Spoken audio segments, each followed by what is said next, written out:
Hi, everyone, and welcome back to MMA Talking Heads, the MMA video magazine discussion show where we talk about all things relevant to mixed martial arts. I'm Jason Probst, and with me is my co-host, the lovely and talented Loretta Hunt. How are you doing today, Loretta? Jason, hi. First of all, I like the description of our show now. Right. Video magazine. I like that. Right. It's all encompassing. right. Like next week, it'll be a video blog. After that, it'll be like spoken word.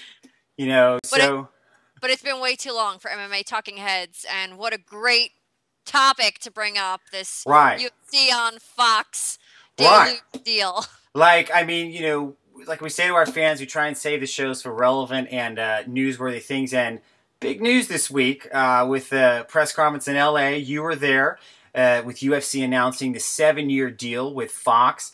Give us the particulars on this so we can understand the scope and what does this mean for mixed martial arts and the whole enchilada. Yeah, so obviously I think people by now know the nuts and bolts of the deal, and it's a pretty comprehensive deal.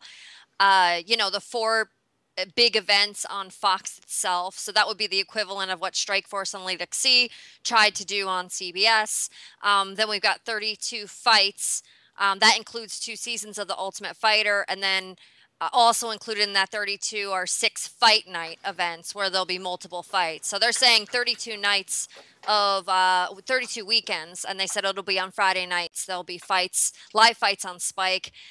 Ultimate Fighter totally revamped. They're going to shoot it almost in real time.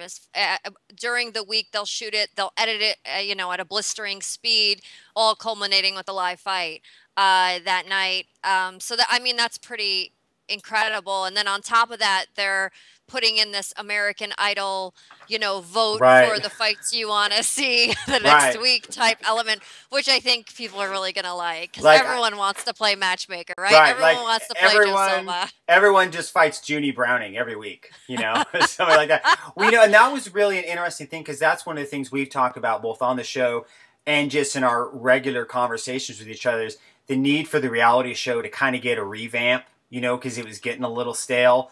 I mean, that really gives it. I think it gives it a real kickstart with the whole change in, picking the fights and just kind of refreshes it a little bit.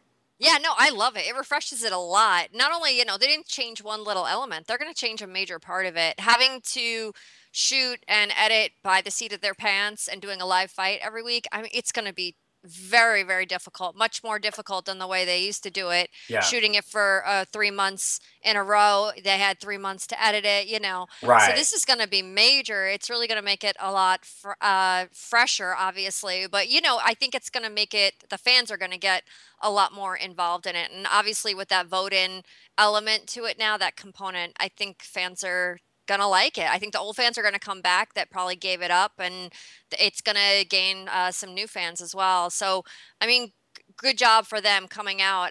I wanted to segue to like what I saw at the press conference yesterday that I couldn't put in my writing, which is why you and I like to do this talking heads thing, was just this incredible feeling that I got when I walked into Fox Studios. First of all, Fox, totally professional, walked us in, we had bagels and fruit and coffee and juices waiting for us. I mean, the nicest spread possible for breakfast. Really, that's what the press just wants. Just give us something to eat, man. Well, I know some of the press, are really into that. But all the suits were there, all the way from David Hill, who's obviously this top honcho at Fox, down to executives they had in the seats sitting with us. Jay Glazer, Kevin James was there. And I went up and spoke to him a little bit. He was really excited about the deal. So there were like some interesting people in the crowd, but just the way the deal rolled out and just how much information and how developed the deal was, it was so transparent yesterday. We just kept asking questions and they kept giving us more information. I almost fell out of my seat when Ariel Helwani asked, can you tell us how long this multi-year deal is? We're so used to them saying, oh, we don't want to say that. Right. Because it's all full of options and extensions and all that, but very quickly Dana said, no, 7 years, Yeah. and both of them seemed just so proud of what they were presenting. It was so fleshed out. I didn't hear these buzzwords that I always hear with these MMA deals on TV. Options, we'll start with the first show. If it gets good ratings, Right. we have the option to do 3 more shows that year. None of that. It was, this is the first show. We're doing 4 this year, full steam ahead. I didn't hear when ratings came up, they said, they said the usual. We don't really, have expectations. I'm sure they do, and I'm sure they'll get into that. But they were pretty honest about it. They said this deal just came together, and it wasn't like everything. It's based on the ratings. We'll option it for another show. I never once heard the word extension, which is something I hear at these types of dealings when things are rolled out. And the rollout itself was super impressive. They had a video ready to show us how the Ultimate Fighter is going to look different.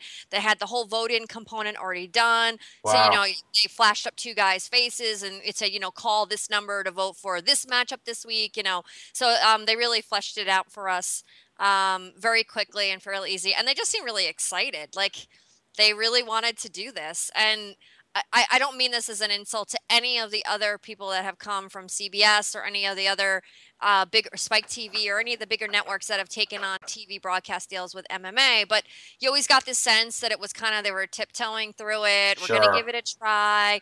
These guys were so gung-ho. I talked to David Hill afterwards, and he was the salesman, he was the barker, but he was 100% committed. And he told me, this is like, I feel like I'm getting basketball or baseball 10 years after it's been introduced. It's had a little time to develop. Now I'm really going to take it to the next level. And he goes, in all my years of doing sports, and he goes, and there's been a lot of them, he goes, I've never had such a unique opportunity as this. Well, and that's really the interesting, the synergy of it, is because we've waited for this. This is in a moment we've been waiting for, for the past 3 or 4 years. And MMA, after the 2005 explosion of the reality show, saw that it could have, a viable hold in the sporting consciousness. And there's always been all these fits and starts. There was kind of HBO rumors in 2007, Elite XC on CBS, and Strikeforce and Showtime.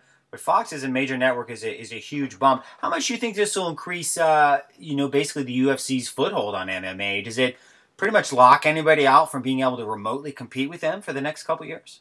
I on the surface, I just have to say yes. I mean, I probably would have said yes before this. They have such a head start to everyone else. And, Strikeforce was the only one that I saw in the U.S. that really seemed like, in a few years with a lot of right moves, more money, a few stars moving over from the UFC to them. A lot of if-then statements. Yeah, and it would have taken a few years. But they were kind of on the right track. They were making mistakes, but the UFC made mistakes too when they first started. I watched them, a lot of trial and error with them too. They're just a lot better at hiding that, and there's a lot more press now that kind of picks up on those nuances. But no, right now, God, there's nobody. This is it. And the positive of that is, we've got this huge sweeping deal across all these networks. It's going to be on Fox. Fox is #1 right now. It's rubbing elbows. UFC will be rubbing elbows with NFL, with NASCAR. All kinds these of are like crossover. legit sports franchises. And we we definitely do have the best representatives that we have in this sport. The UFC, in terms of promotion, they run the best show, and they're the ones that are getting this platform. So it's definitely going to put our best foot forward. Excellent. No, this is a great wrap up. Once again, Loretta Hunt, SI contributor, longtime MMA pioneer. And also, I was proud to say I got my advanced copy of Loretta's book, Let's Get It On, with Big John McCarthy. What's the release date on this masterpiece, Loretta? That bad boy, it's hits the bookstore September 1st, although I'll let you in on a little secret. It is available now on Amazon. Nice, nice. I hear the interwebs are taking off. The internet's pretty popular. Yeah. I think it's going to stay around the interweb and all that. Yeah. No, but listen, we definitely want to get back more and definitely do a full in-depth dive in the book. We wanted to bring this to you fans, the news of the big UFC Fox deal. So thanks so much to Loretta Hunt for joining me. I'm Jason Probst. This is the latest episode of MMA Talking Heads, and you can find us at Twitter at MMA Talking Heads and at Facebook, and we will see you next time around. Take care. See you soon.